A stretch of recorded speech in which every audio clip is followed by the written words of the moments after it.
La Minute Papillon. Une série documentaire réalisée et présentée par Aurélien Ossé.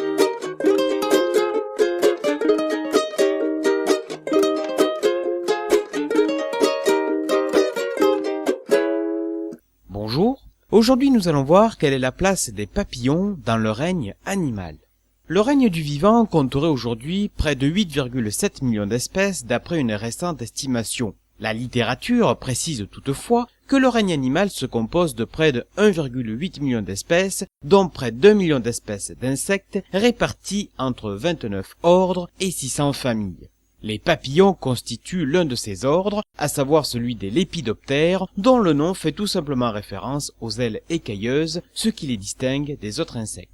Les lépidoptères sont donc des animaux qui appartiennent à l'embranchement des arthropodes, à savoir celui des invertébrés à squelette externe et appendice segmenté, et constituent l'un des 5 ordres d'insectes dominants sur notre planète, avec les coléoptères et les hyménoptères. Nommer un papillon permet de le distinguer des autres. Chaque espèce de lépidoptère est désignée par un binôme correspondant au genre, dont la première lettre est toujours écrite en majuscule, suivi du nom de l'espèce. Les noms d'espèces de papillons dérivent du latin ou du grec, avec éventuellement une allusion à la plante hôte ou à la région où l'espèce a été découverte. Dans la littérature, ce binôme est éventuellement suivi par le nom de l'auteur de la première description de l'espèce et de la date de cette description. Pour désigner les sous-espèces, le nom scientifique est trinomial. On ajoute un nom latin à la suite des deux premiers. À terme, parfois le nom de l'espèce peut paraître étrange ou drôle, comme par exemple la cucaracha, qui est une pyrale de Bolivie. Cette nomenclature a permis la propagation universelle des noms d'une manière plus aisée que la nomenclature vernaculaire. Aujourd'hui, d'après la littérature, près de 200 000 espèces de lépidoptères ont été décrites à travers le monde. Cette diversité est essentiellement marquée dans les régions tropicales. Des dizaines ou des centaines de milliers d'espèces resteraient encore à découvrir. Toutefois, ce nombre d'espèces traduit bel et bien la réussite de cet ordre au cours du temps et de l'évolution. En Europe, on compte à ce jour près de 7000 espèces, dont 5300 espèces sont présentes en France. À titre de comparaison, environ 10 000 espèces de coléoptères et 8000 espèces d'hyménoptères sont recensées en France. La majorité des lépidoptères est constituée par des papillons de nuit. 253 espèces de papillons de jour seulement ont été recensées, dont une centaine sont endémiques à l'Europe et ne se rencontrent nulle part ailleurs. Aujourd'hui, de nouvelles espèces, souvent de petite taille, sont encore décrites et répertoriées. Par exemple, en 2013, 2 espèces du genre Ipsolopha ont été découvertes et décrites par des chercheurs russes. Plus récemment, en janvier 2017, un biologiste canadien a nommé une espèce de papillon Neopalpa donaldtrumpi, seconde espèce du genre après l'espèce Neopalpa neonata, afin d'attirer l'attention du public sur la nécessité de continuer à protéger les habitats de nombreuses espèces nord-américaines. Ce papillon arbore une drôle de coiffe qui ressemble étrangement au style capillaire du président des États-Unis. En fait, l'insecte possède sur la tête des écailles jaunes et blanches qui semblent être arrangées à la manière du brushing de Donald Trump.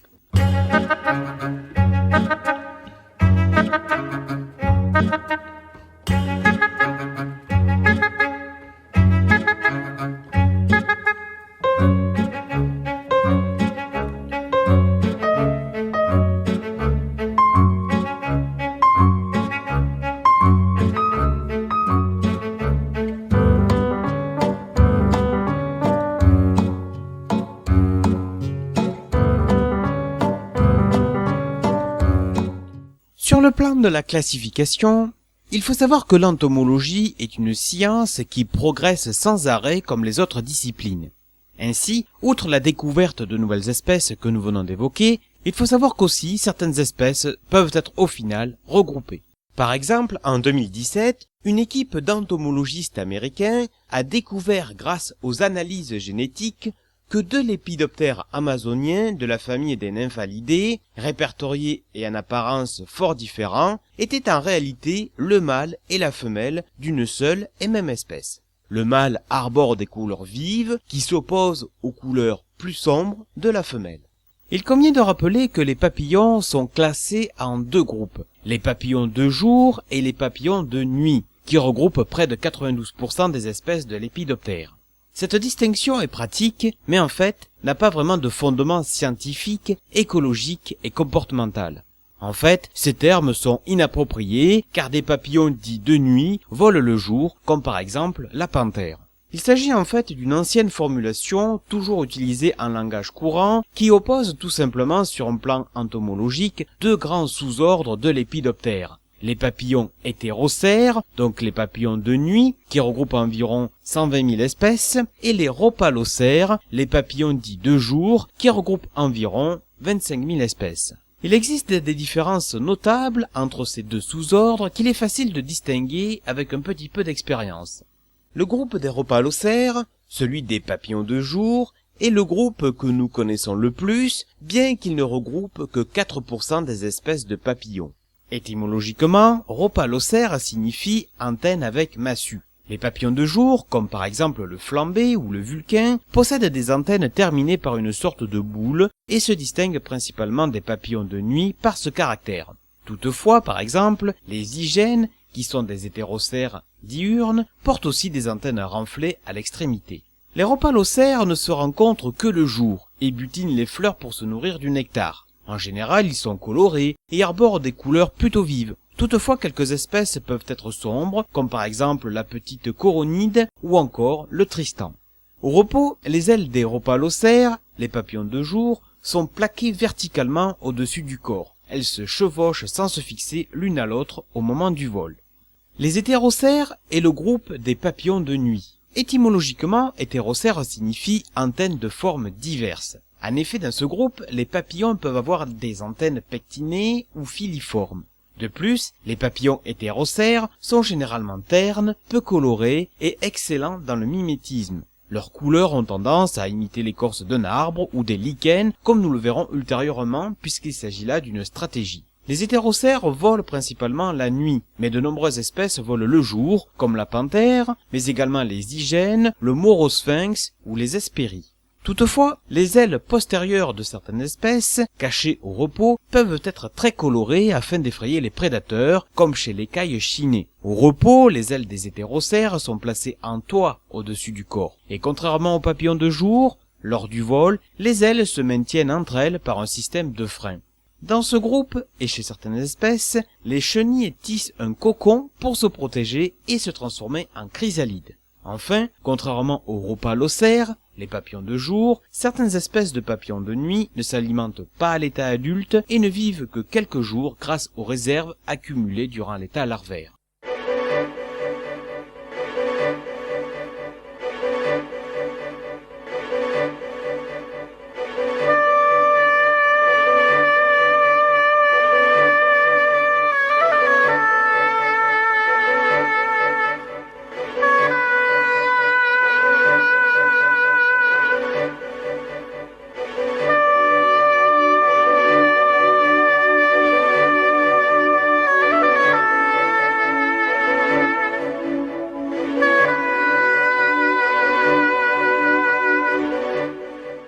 Avant d'être classés par espèce et par genre au sein de l'ordre, les lépidoptères se répartissent au sein de près de 120 familles.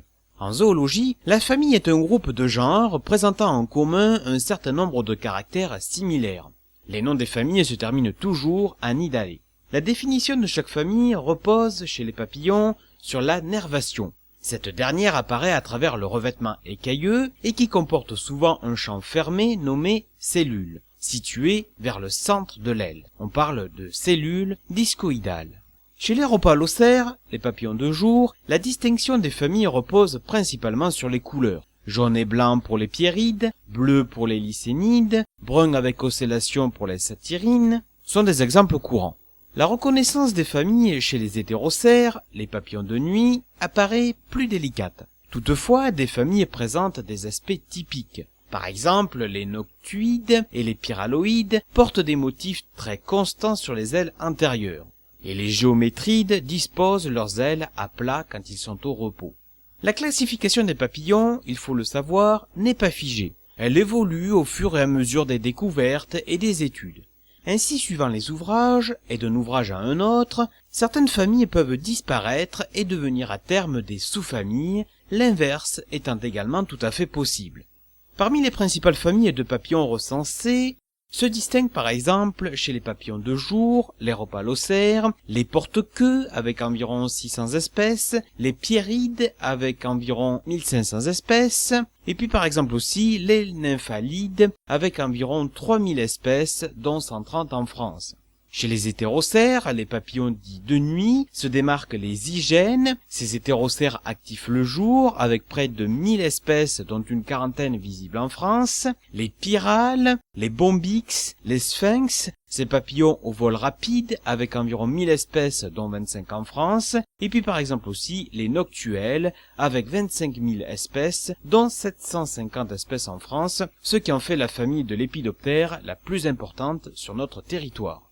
Ensuite, comme pour les êtres vivants, les lépidoptères sont classés par genre, dernier niveau de classification avant l'espèce.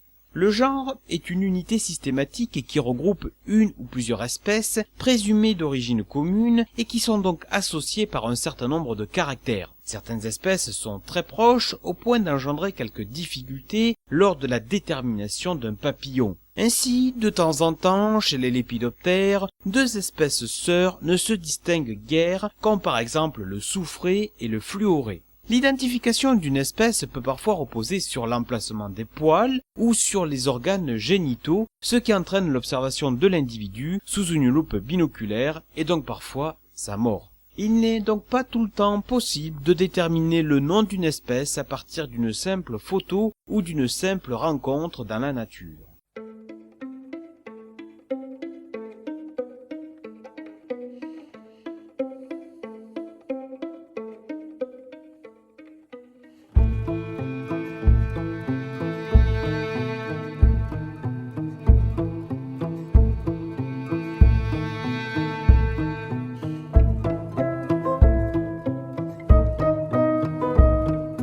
Il faut le savoir, dans la classification et l'identification des papillons peuvent apparaître des variations. Ce sont des éléments de distinction très importants.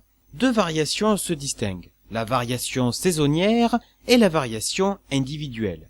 La variation saisonnière est une variation naturelle qui n'apparaît que chez les espèces bivoltines, c'est-à-dire qui présentent 2 générations par an, voire plus. L'individu ne varie pas au cours de sa vie, mais son aspect peut être légèrement différent de celui de ses parents. Par contre, les variations individuelles, d'ordre chromatique ou graphique, se produisent dans toutes les espèces de lépidoptères, mais sont plus ou moins fréquentes selon les genres. Les ocelles peuvent varier en taille et en nombre, l'excès de piment noir engendre le mélanisme, l'absence de tout piment coloré provoque l'albinisme.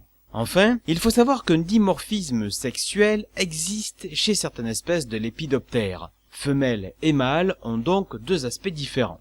Cette différence repose sur la taille et la coloration. Par exemple, chez le tabac d'Espagne, la femelle est plus grande et plus sombre que le mâle. Chez le monarque, le mâle est légèrement plus grand que la femelle. Chez d'autres espèces, comme le citron ou le citron de Provence, la femelle est de couleur blanche alors que le mâle est d'une couleur jaune vive. Chez les licènes, les femelles sont souvent brunes et ternes alors que les mâles sont colorés dans les tons bleu métallique.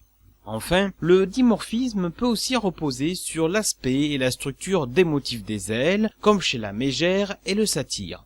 En effet, la mégère, la femelle, possède une aile antérieure orange, sauf à la base, alors que le satyre, le mâle, présente une bande androconiale brune. Pour terminer, il faut savoir que chez les papillons, des spécimens extraordinaires peuvent apparaître de temps en temps. Il est toutefois plus facile de les observer dans les élevages, dans les serres à papillons, que dans la nature. Certains papillons peuvent avoir une moitié mâle et l'autre femelle. Il s'avère qu'environ un papillon sur 1000 serait porteur de cette anomalie. Si le partage est parfait, on dit que le papillon est gynandromorphe biparti. Cette anomalie physique est propre aux insectes. Elle est très différente de l'hermaphrodisme car les organes sexuels fusionnent au milieu de l'insecte et l'individu est stérile. La gynandromorphie, puisqu'il s'agit d'elle, se produit quand les chromosomes sexuels ne se séparent pas correctement à la division de l'embryon. Ces gynandromorphes sont stériles et n'affectent pas l'avenir de l'espèce.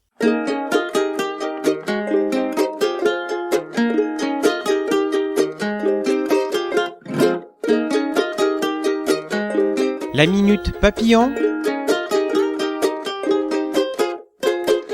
Une série documentaire réalisée et présentée par Aurélien Ossé.